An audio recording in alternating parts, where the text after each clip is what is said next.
you still got some riders out here that want to get a super sport for the streets, a 600cc, or they want to get a super bike for the streets. And some of them are kind of conflicted between getting a 600 or 1,000. Because, you know, a lot of people like me will tell you don't need a lot of top-end power, but you want a fast bike. So that's why some people go with the 600, some people go with the 1,000. And a lot of people will tell you go with the 1,000 because you get all the power you can have. And if you want the extra power, it's there for you. Well, I'm going to tell you this, guys. Yeah, I owned a 2008 CBR 600RR in the past. And I also owned a 2012 CBR 1000RR. And I'm going to tell you what it's like riding a 600 versus a 1,000 and which one you should get if that's what you want. Let's go for a ride. Subscribe today. Hey, I tell you, I got rid of the super bikes and super sport because this bike is way more fun than any motorcycle I've owned, man. Make sure you're wearing the gear out there to stay safe, and I have some awesome gear if you want to get it. This is my favorite helmet, ultra lightweight carbon fiber helmet that comes with an automatic tint shield, airbag vest to help keep you safe. All my gear, I include links in the description and comment section of this video. But I'm here to talk about the super sport and the super bike. And I'm going to tell you guys that when I first got the CBR 600RR, I came from a Honda CBR 250R. And I'll tell you, going from the CBR 250R to that 600RR was like going to a whole different world of a bike. It completely blew my mind on the power increase. That, oh my gosh, you know, you think 600 and it doesn't sound like it has. A 600 doesn't have that much power, but those bikes are race bikes, man. You know what I'm saying? And whoa, oh my goodness, the power is it's amazing. And what I liked about the CBR 600RR is that it's lightweight. You know what I'm saying? It was only like modded with like 405 pounds or something, 410 pounds or something. Super lightweight, but tons of power. It was thin. You could throw it around in the twisties like nothing. Man, you throw an aftermarket pipe on there. I had a Two Brothers aftermarket pipe on there.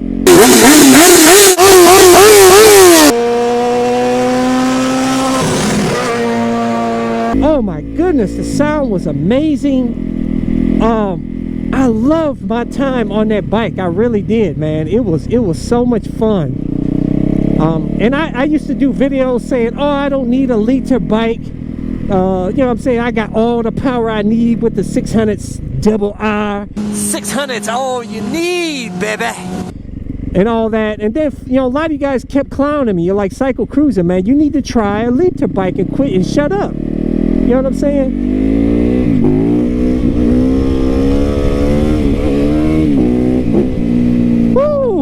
Boy, you guys got to try a supermoto. I'm telling you guys, man. I keep telling you, and you be like, I don't want to hear a CycleCruza. I don't want no dirt bike, man. Try it and shut up. So I got the CBR 1000RR. I actually own the 600RR and the 1000RR at the same time.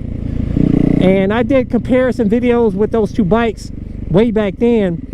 But I'll tell you, when I hit the 1000RR, I will tell you, I mean, of course, the 600RR, it's got, what, 120 horsepower or something like that. I don't know. The CBR 1000RR jumps up to like 155, 160 horsepower stock form. And the torque goes from a 600 at like, I think, what, 50 or 48 or 40 something pounds-feet of torque to 82 pounds-feet of torque. And I will tell you, the 1000 is better everywhere as far as power. From the bottom, it's got more bottom end grunt. The 600s are gutless, man. I'm telling you. But all the track bikes these days are gutless, man. But I'm telling you, the older CBR 1000RRs, they had a lot of grunt and mid-range, strong mid-range power, man.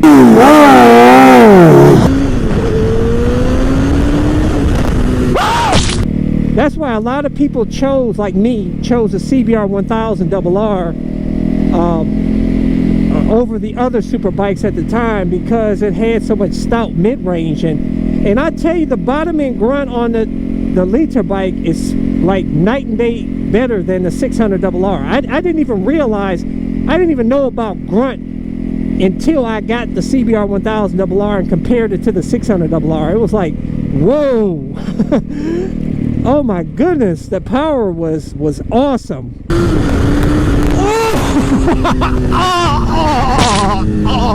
That torque was awesome, but it wasn't until, you know, I got the Ducati X Diavel is when I really felt some bottom end grunt. And then when I got this bike, that's when I felt all the bottom end grunt you need, man. And realized that the bottom end grunt is what you want out here on the streets. And that's why I really love the Yamaha MT series of bikes. MT stands for Master of Torque, and I own the MT-09, which had an awesome CP3 engine, and now I own the MT-07. I actually like it better than the MT-09, believe it or not. Next up, I got to try MT-10. Tell you, the older Liter bikes, like the older S1000 RR, the older CBR 1000 RR, oh, the older Gixxer, them older super bikes, I'm telling you, man, they were better on the streets. You know, these new super bikes, it's all top end power now, because they got so many awesome street fighters now. You know what I'm saying? And the naked bikes and super naked bikes that they don't need to make super bikes and super sports, you know, good for the streets anymore. You know what I'm saying? They don't care, because people get those bikes for the track now. They don't get, not a lot of people get them for the street.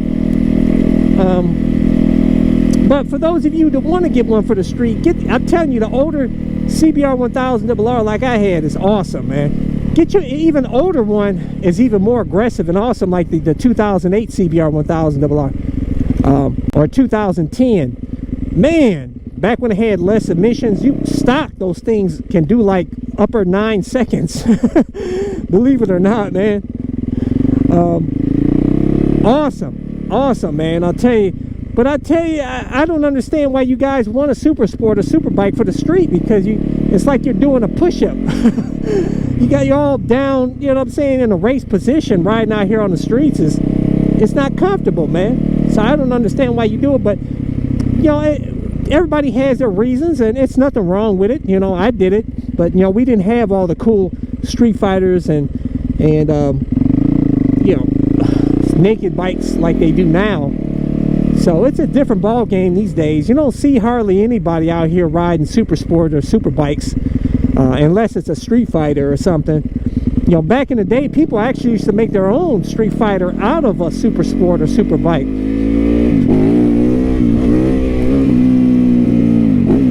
Yeah, baby.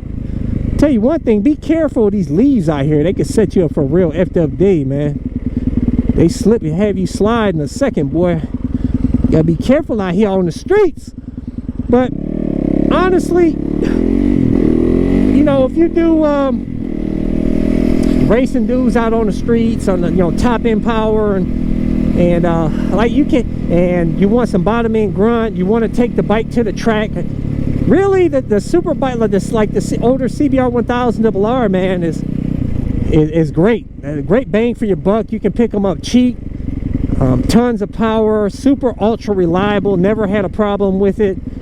You can't go wrong with that bike. But one thing I really appreciated about the 600 is that it was more nimble, it was thinner and lighter weight, so it felt better throwing it around in the twisties out here. It felt that CBR 600 RR almost felt like a 250. Because it was so light and thin, and I missed that when I had the CBR 1000 RR. I really missed it, but at the same time I love the power of the CBR 1000 RR. So really, for me personally, I would choose 1000 over the 600. And if you're a new rider, don't go with either of those bikes, a 600 or 1000, because if you're not used to that power, it can really set you up for a real effed up day. But anyways, guys, whatever bike you get, I wish you guys all the best. Thumbs up, hit the subscribe button, hit that little bell symbol so you get notified when new videos are released. But I release new videos every Sunday, Tuesday, and Thursday at 11:30 a.m. Eastern Standard Time. Till next time.